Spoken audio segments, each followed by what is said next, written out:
සමරගමුවට වඩා ලස්සන හින අරගෙන උඹ ගියේ. තටු ගහන්නයි අපිත් අරගෙන ජීවිතේ දවසක පුතේ.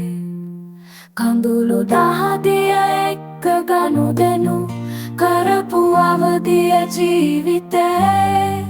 රහට අරගෙන හිනැහුනේ සමරගමු ලිපියට පුතේ. පපුව ඇතුළට ගනිපු හුස්මක තිබුණු බර සෙලවුණු වෙලේ. තරහා ගන්නට බැරි වුණාතෝ නැතුව අම්මගේ උරතලේ.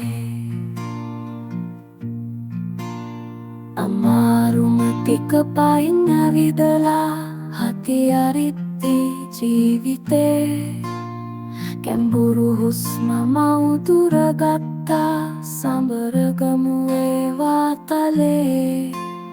නිතිවරාගෙන හීන සෙව්වුම්බ අද නිදාගෙන සාලේ. තටු